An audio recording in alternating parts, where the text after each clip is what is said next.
Hello students, welcome to my YouTube channel Om Yadav study centre पर। कैसे हैं आप? आई होप ठीक होंगे। आज हम पढ़ेंगे मैथ्स, और मैथ्स भी कौन सा पढ़ेंगे, जो भी आरआरबी एनटीपीसी में आए हुए प्रश्न को सॉल्व करेंगे और इसी श्रृंखला को हम आगे भी बढ़ाएंगे। अगर ये वीडियो आपको पसंद आती है तो कमेंट करके हमें अवश्य बताएं कि वीडियो आपको कैसी लगी, जब भी मैं आगे इस वीडियो को कंटिन्यू करता हूँ।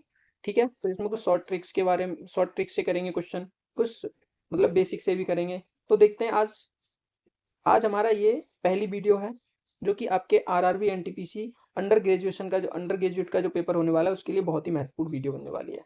ठीक है, तो हम पहला क्वेश्चन आज का स्टार्ट करते हैं। स्टार्ट करने से पहले यदि आप हमारे चैनल पर नए हैं, चैनल को सब्सक्राइब करें और बेल आइकन प्रेस करें, जिससे कि आने वाली वीडियो की नोटिफिकेशन आपके पास सबसे पहले पहुंच सके। तो आइए हम स्टार्ट करते हैं आज का हमारा पहला क्वेश्चन। आज का हमारा पहला क्वेश्चन है, यदि यदि 47,100 को 9% वार्षिक ब्याज दर से 2 वर्ष के लिए जमा किया जाता है तो वार्षिक रूप से संयोजित चक्रवृद्धि ब्याज और साधारण ब्याज के बीच का अंतर कितना है? तो देखो, हमें इसमें पूछा है CI माइनस SI है। ठीक है, यानी चक्रवृद्धि ब्याज को CI बोलते हैं और साधारण ब्याज को SI। अब देखो, कभी भी अगर ऐसा क्वेश्चन आता है और 2 साल का पूछा है इसमें, ठीक है, 2 साल के लिए, ये सिर्फ 2 साल के लिए, तो हम क्या करते हैं, जो हमारे पास रेट होता है उस रेट का क्या करेंगे, उस रेट का करेंगे हम स्क्वायर और अपॉन में कर देंगे 100। तो ये जो निकल के आएगा, ये हमारे पास क्या निकल के आ जाएगा, CI माइनस SI का डिफरेंस बराबर 981 हो जाएगा ये, और बट्टे में 100 भाग देंगे 100 से, तो ये कितना आ जाएगा, 0.81।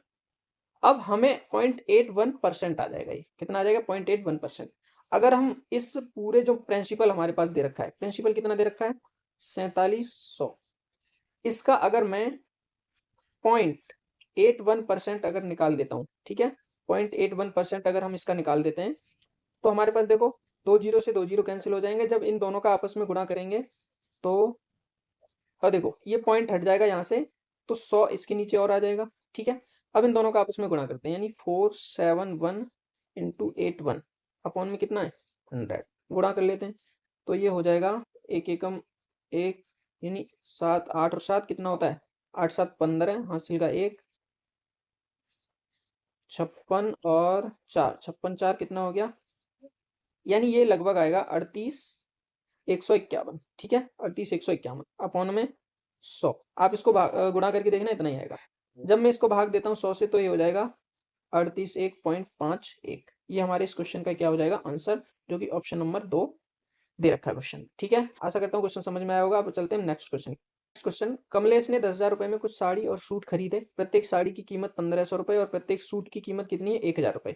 यानी प्रत्येक, यहाँ पे क्या दे रखा है, साड़ी की कीमत कितनी है, एक साड़ी की कीमत, एक साड़ी की कीमत है 1,500 और एक सूट की कीमत कितनी है, 1,000 रुपए। ठीक है, और टोटल कितने खरीदता है वो, 8 खरीदता है, यानी साड़ी और सूट मिला के 8 खरीदता है। अब एक तो हमारे पास तरीका है कि इसको ऑप्शन में से उठाएं, यानी मान लो 3 साड़ियां, तो 3 साड़ियां एक 1,500 की, तो 15 या 75, 7,500 ऐसे। और एक हमारे पास तरीका है कि हम एलिगेशन से लगाएं, तो वही हमारे पास सिंपल है, क्योंकि 4 ऑप्शन करना पड़ेगा, एलिगेशन से इसको करते हैं हम। तो एलिगेशन में क्या होता है, मान लो यहाँ पे मैंने लिख दी साड़ी, ठीक है, और यहाँ लिख लिया मैंने सूट। हमें पता है दोनों की संख्या मिला के कितनी है, 8 है। एक ऐसा क्वेश्चन आपने किया होगा ना, जैसे किसी बगीचे में कुछ गाय हैं, कुछ कबूतर हैं, तो सर की संख्या इतनी दे रखी है, पैरों की संख्या ज्ञात करो। उस हिसाब से ही ये क्वेश्चन बनेगा हमारा। ठीक है, तो टोटल कितनी कीमत उसने, दोनों 8 जो साड़ी और सूट मिला के खरीदे, वो कितने के खरीदे, 10,000 के। ठीक है, अब मान लो उसने, हम मान के चलते हैं कि उसने 8 जो खरीदे, साड़ी साड़ी खरीदी, तो अगर एक साड़ी 1,500 की खरीदता है, तो 8 साड़ी कितने की हो जाएंगी, 8 साड़ी बताओ कितने की हो जाएंगी, 8 साड़ी हो जाएंगी 12,000 की। कितने की, 15 अट्ठे 120, यानी 12,000 की। ठीक है, 12,000 की, 12,000 की हो गई। ठीक, अगर हम मान लेते हैं कि वो सिर्फ सूट ही सूट खरीद रहा है, तो 8 सूट, यानी एक सूट की कीमत कितनी, 1,000, तो 8 सूट की कितनी हो जाएगी, 8,000। ठीक है, अब देखो एलिगेशन लग जाएगा। एलिगेशन हमेशा लगता है एक संख्या बड़ी होनी चाहिए और एक छोटी। देखो एक छोटी हो गई, तो इसमें से 10,000 में से जब मैं इसको माइनस करूंगा 8 को, तो यहाँ पे आ जाएगा, कितना बचेगा, 2,000। और 12,000 में से 10,000 को माइनस करूंगा तो कितना बचेगा, 2,000। ठीक है, 3 जीरो से 3 जीरो कैंसिल, 2 एकम 2 और 2 एकम 2, यानी 1 प्लस 1, ये हो गया 2।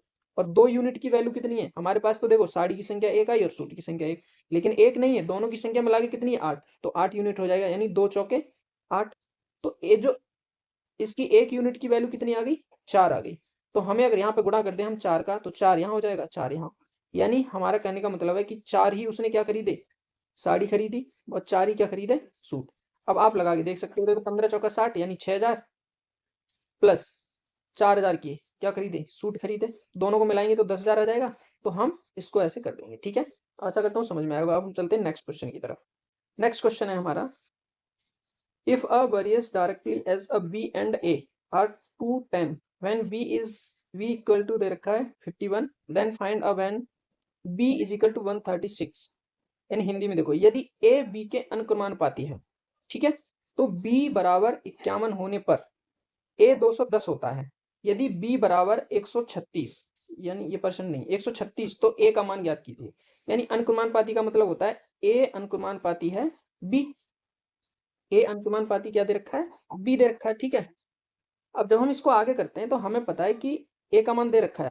तो देखो ए का मान कितना दे रखा है, 210। तो अगर 210 ए होता है तो हमें दूसरे ए का मान ज्ञात करना है, ठीक है, प्रोपोर्शनल बोल रहा है ना। अगर हमें बी का मान दे रखा है 51, ठीक है, और कितना हो जाता है ये 136, ठीक है। इसको अगर मैं काटूं 13 कितने से कटेगा, देखो 17 या 51 और 17 अट्ठे 136 होता है, ठीक है।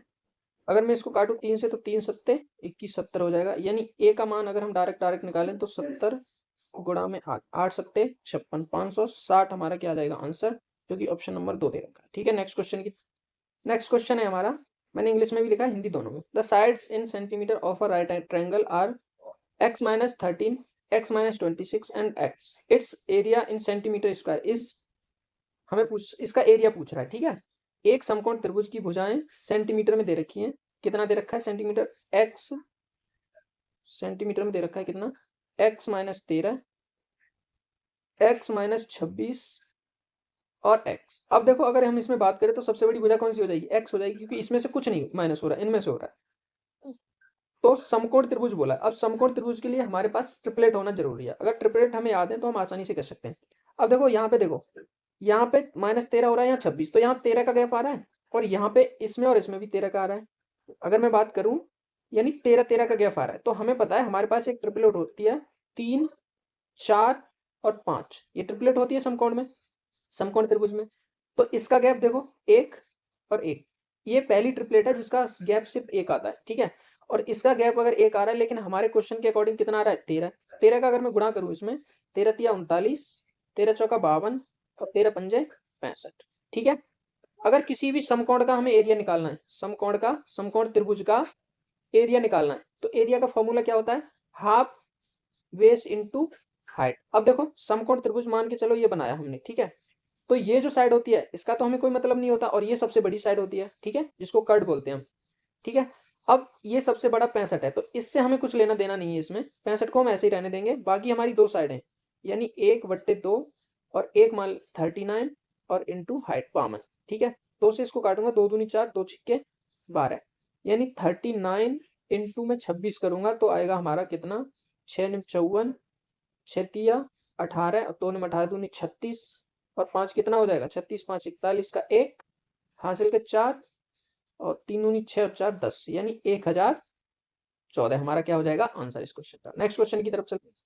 नेक्स्ट क्वेश्चन है हमारे पास, देखो इंग्लिश में लिखा है, Akash sold an article at a loss of 21% if he had bought the item at 8% loss, ठीक है, then had sold if it for 198 more, then he would have gain 5%, find the cost price. यानी हमें इसमें cost price निकालना है, यानी CP निकालना है। हिंदी में पढ़ लेते हैं। आकाश ने एक वस्तु को 21% की हानि पर बेचा। यदि उसने वस्तु को 8% कम में खरीदा होता और उसे 198 अधिक में बेचा होता तो उसे 5% का लाभ होता। वस्तु का क्रय मूल्य ज्ञात कीजिए, ठीक है।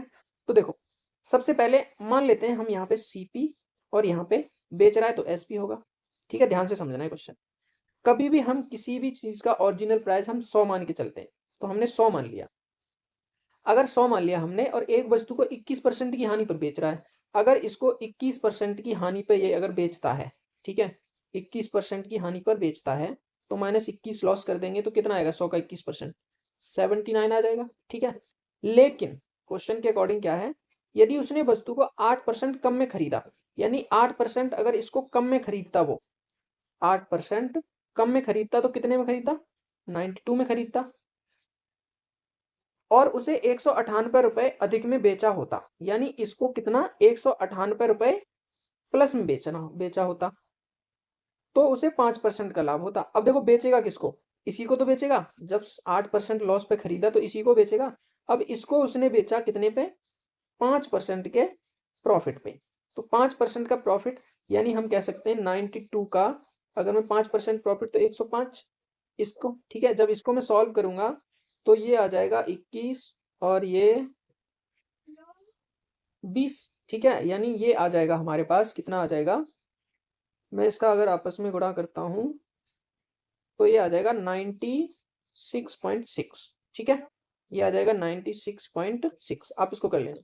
लेकिन हमारा तो ये कितना आ रहा है, 96.6। अब देखो यहां से जो पहले का एसपी था, यानी जो हमारे पास पहले का एसपी है और जो बाद का एसपी है, वो तो अलग अलग है। क्या इनका डिफरेंस, अगर मैं इनका डिफरेंस निकालूं, मैं अगर इनका डिफरेंस निकालता हूं तो कितना आएगा, देखो ये 6 तो आएगा ही, 6 में से 9 जाएगा यानी 7 बचेगा, 16 में से 9 गया और ये 1 बचेगा, यानी कितना आया, 17.6। कितना आ रहा है, 17.6 आ गया। ठीक है, लेकिन क्वेश्चन के अकॉर्डिंग तो 198 है हमारे पास, 198 बढ़ रहा है, लेकिन हम जब सॉल्व कर रहे हैं तो 17.6 आ रहा है। तो 17.6 को हम अगर 198 के बराबर रखते हैं तो 1 यूनिट की वैल्यू निकल आएगी। 1 यूनिट की वैल्यू यानी 198 अपॉन में 17.6। हमारे पास टोटल कितना है, सीपी 100 की निकालनी है हमें तो। ठीक है, जब मैं इसको कॉस यहाँ से हटाऊंगा तो एक जीरो बढ़ जाएगा ऊपर। ठीक है, और ये हमारा कितना आ जाएगा आंसर, ये हमारा आंसर आ जाएगा 1125। ठीक है, आप कर लेना इसको गुणा, मैंने कर रखा है ये। ठीक है, 1125 हमारा हो गया आंसर। नेक्स्ट क्वेश्चन की तरफ चलते हैं। नेक्स्ट क्वेश्चन है हमारा, एक समबाहुभुज के अंतःकोणों का योगफल 1260 है। कितना है, 1260। इस बहुभुज के विकर्णों की संख्या ज्ञात कीजिए। The sum of interior angle of a regular polygon is 1260। Find the number of diagonal of this regular polygon. देखो इसमें क्या करते हैं हम, अगर हमारे पास सम बहुभुज के अंतःकोणों का योगफल पूछ रहा है तो इसके लिए फॉर्मूला होता है n-2 इंटू 180, ये योगफल का होता है, और योगफल क्वेश्चन में पहले से दे रखा है कितना, 1260। ठीक है, इस सम बहुभुज के विकर्णों की संख्या ज्ञात कीजिए।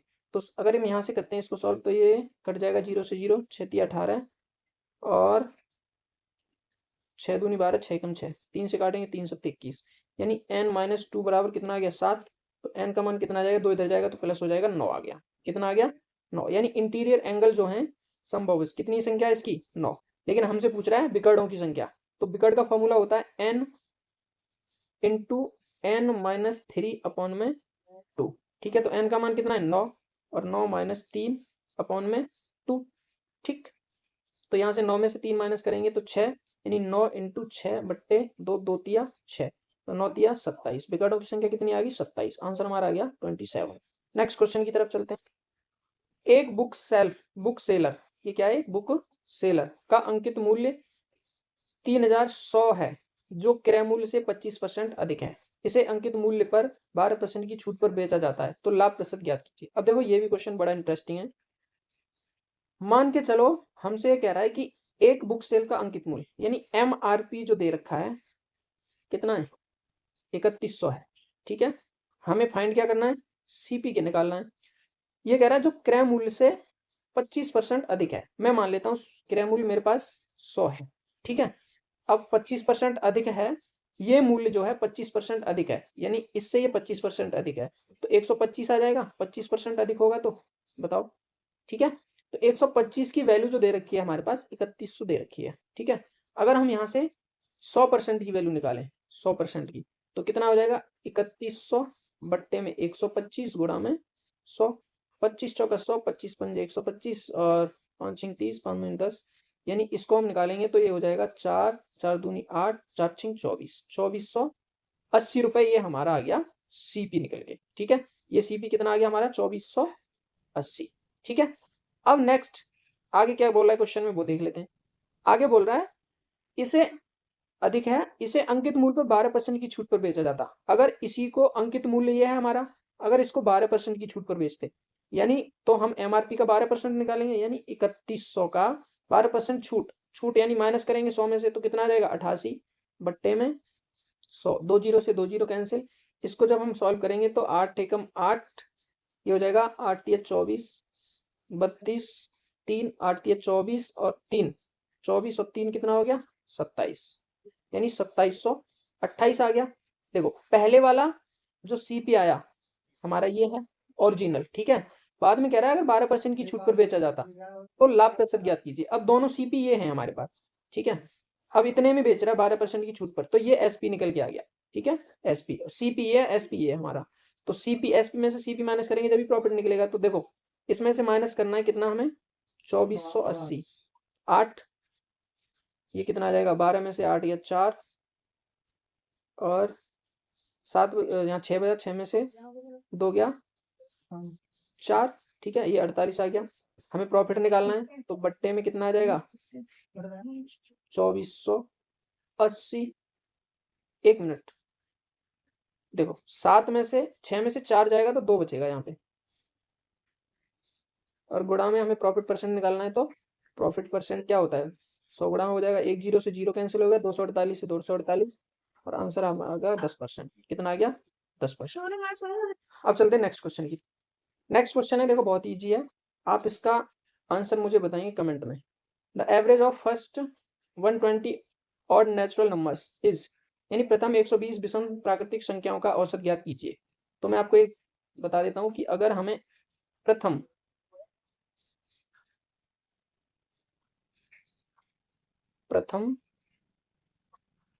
n विषम प्राकृतिक संख्याओं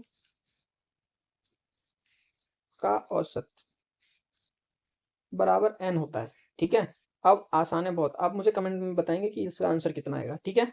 सोचो ये भी क्वेश्चन आया एनटीपीसी 2020 में, ठीक है। तो आज की हमारी वीडियो यहीं तक।